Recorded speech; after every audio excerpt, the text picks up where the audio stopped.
बोले गंगा मैया की जय, बोले सत्य सनातन धर्म की जय, बोले वैशाख महात्म की जय। पतित पावनी कलिमल हारिणी मोक्षदायिनी मंगल कारिणी माँ गंगा मैया का ये पवित्रतम तीर्थ हर की पौड़ी ब्रह्मकुंड है। वैशाख का पावन महीना है। श्रुतदेव नाम के महात्मा श्रुतकीर्ति जो मिथिला देश के राजा हैं उनको वैशाख महात्मा की कथा सुना रहे हैं। मिथिला देश के राजा ने प्रश्न किया कि वैशाखे छत्रदानस्य माहात्म्यं विस्तरात्मद शृण्वतोऽपि न चित्तिर्मे वैशाखोक्तान् शुभावः। एक देव वैशाख महीने में छतरी दान का क्या महत्व है?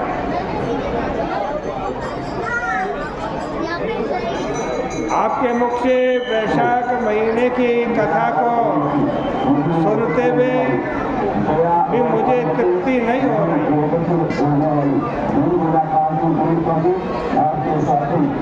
ऋषि जी ने फिर श्रुतकीर्ति को कहना प्रारंभ किया। श्रुतदेव जी ने कहा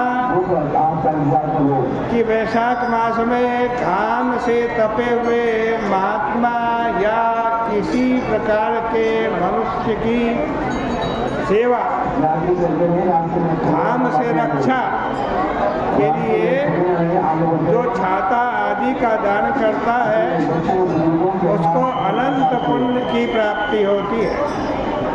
इस विषय में एक प्राचीन कथा सुनाते हैं। पूर्व काल में सतयुग में वैशाख धर्म के उद्देश्य से ही किया गया। प्राचीन काल में बंगाल देश में हेमकांत नाम का कोई हुआ। वह राजा कुशक केतु का पुत्र था। बड़ा बुद्धिमान था, शस्त्रधारियों में श्रेष्ठ था। वह एक समय शिकार खेलने के लिए वन में गया। वहाँ अनेक प्रकार के हिरणों आदि को मार करके थक करके दोपहर के समय वन में एक मुनियों का आश्रम था। उस आश्रम में गया। वहाँ सैकड़ों तेजस्वी ऋषि महात्मा व्रत नियम आदि में रत समाधि लगाए हुए बैठे थे। बाहरी दुनिया में क्या हो रहा है ये उनको मालूम ही नहीं था। उन ब्राह्मणों को देखकर ये हमारे आने पर भी चुपचाप बैठे हैं, निश्चल बैठे हैं। ये हमारा स्वागत नहीं कर रहे हैं, हमारे भोजन आदि का प्रबंध नहीं कर रहे हैं। ऐसा सोचकर वो राजा उनको मारने के लिए आज मन में विचार कर रहे। उसी समय ऋषियों के 10,000 शिष्यों ने उस राजा को रोका और कहा, अरे दुष्ट बुद्धि वाले राजन, हम लोगों की बातों को सुनो। गुरुजी लोग तो समाधि में लगे हैं, अर्थात उन्होंने मन को एकाग्र करके प्रभु में लगाया हुआ। ये हमारे बाहरी कार्यों को नहीं जानते, इसलिए तुम्हारे को क्रोध करना उचित नहीं। तब क्रोध से विकल हुए उस राजा ने शिष्यों से कहा कि हे ब्राह्मणों, तुम लोग मेरा आतिथ्य सत्कार करो, क्योंकि रास्ते में थका हुआ हूँ।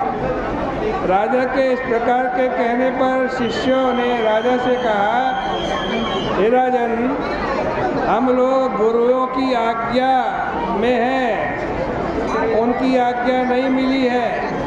हम लोग स्वयं भिक्षा मांग करके खाने वाले हैं, गुरुओं के वश में रहने वाले हैं।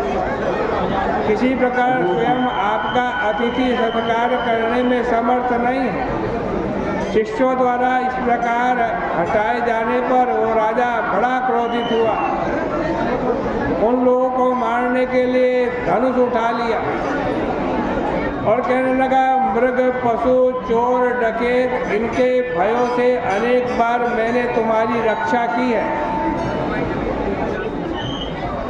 मेरे ही हाथों से दान ग्रहण करके जीवित रहने वाले ब्राह्मणों, मुनियों, तुम्हें इतना घमंड? आज तुम मुझे नहीं जानते। और ऐसा कहकर उसने बाण चलाए और उन ऋषियों के 300 तपस्वियों को बाण से मार डाला।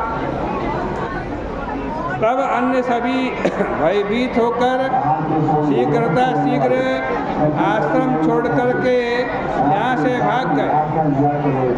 शिष्यों के भाग जाने पर आश्रम में रखी हुई सामग्री को उन पाप बुद्धि सैनिकों ने हठपूर्वक खा लिया और राजा को भी दिया। सभी ने यथेष्ट इच्छा भर वहाँ भोजन किया। तदनंतर वह राजा दिन बीत जाने पर सेना सहित अपनी नगरी में आया।